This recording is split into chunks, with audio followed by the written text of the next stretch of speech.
I'm Billy Gibson. I'm the Director of Emergency Services for Pickens County. I began my career as a volunteer firefighter here in the county. My responsibilities are county fire, county EMS, and county emergency management. Pickens County is kind of unique. We've got areas in the county that are kind of flat, but we also have mountains, hiking trails, and lakes that people like to come and to visit. Represent a lot of unique challenges when it comes to emergency response, and because we do have a lot of visitors. I would have to say that our response to Hurricane Helene was a community-wide effort. We dealt with several things right off the bat, as you can imagine. The high winds, we had places without power. We had places that were unreachable because of trees being down, because of roads being washed out. For us being able to communicate with our roads and bridges folks definitely helped with our response times. And of course the goal is always to make sure that we're providing customer service to our citizens, and especially in an emergency situation. I think that our responders performed very well with that. There were several things that we had to deal with on the fly, but that communications piece smoothed that out and was able to make us more efficient. In our normal everyday communications, we lost reliable cell phone. It got very spotty.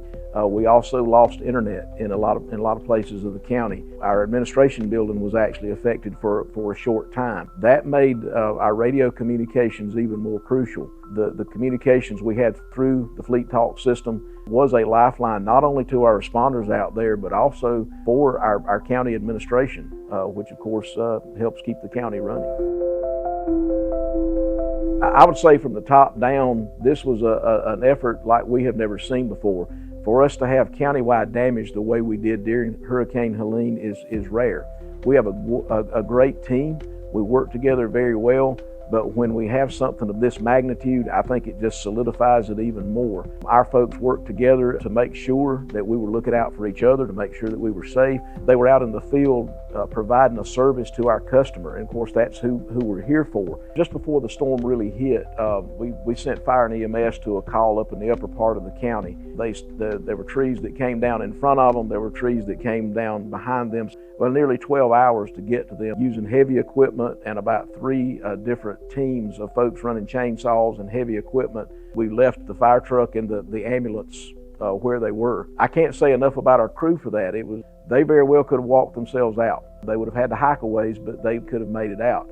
They would not leave their patient.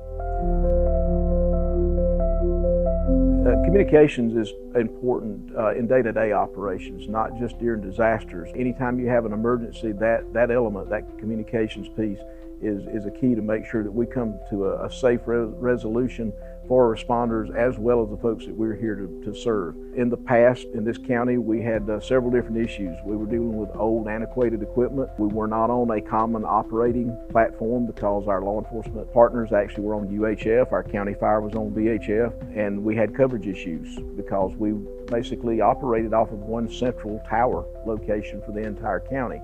With communications being such a key piece in any emergency, and especially when we have a disaster come through, that could hamper us being able to serve our customers as we need. One of the things that we dealt with for years was a lack of coverage and a lack of redundancy. In this situation, the radio system that we have entered into with Fleettalk was a monumental step that our council took to fund that.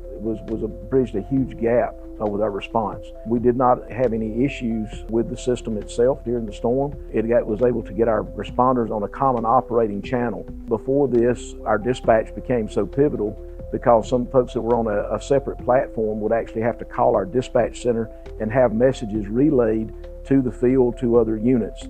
With the capabilities that we now have, now our responders can be assigned to a channel, which we went to very early, to where everybody was able to talk to each other without having to have a go-between in the dispatch room. So when we were able to hear our folks in the field actually talking to each other, rather than calling and asking for information to be relayed, I think they were very impressed with that. There were a lot of folks that were, man, we can't believe that he or she is talking back from that location. We've never been able to talk back from there before.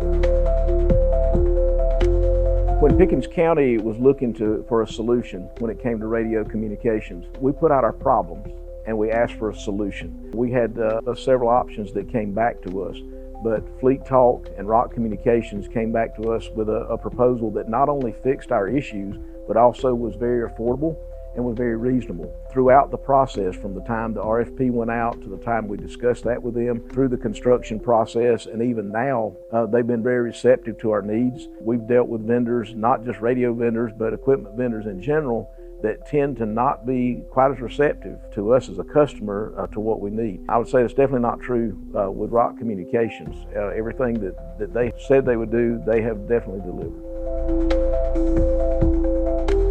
If someone were looking for an overall radio system that would be good for their county, I would have to definitely say that Rock would be worth a look. Since day one, Rock Communications has had great customer service. When we started taking delivery of the equipment, we had say and input on exactly how we wanted the radio set up. One of the things that we adopted countywide is we went with a countywide template. That way, no matter what responder was out there, that same channel was going to be in their radio no matter where they were and no matter what agency they were responding with. In the past, there have been instances where somebody would say go to a certain channel, but because the radios were not set up the same, they would spend time hunting the channel or would not even be able to find it. Now we decided to go to an operations channel. Every zone has every operational channel in it. Rock Communications personnel actually went out to all of our fire departments, all of our law enforcement partners, and did a tutorial on how to use the radios. We just didn't get a box of radios thrown in the floor and said, here they are, go to it. We've had a great relationship with that training piece. From a customer service standpoint, I think they've been phenomenal. From being receptive and sensitive to what our issues were and being able to deliver a solution, I think they've done a great job. They've always been professional. We have not had an issue where they've looked at us and said, we can't do that.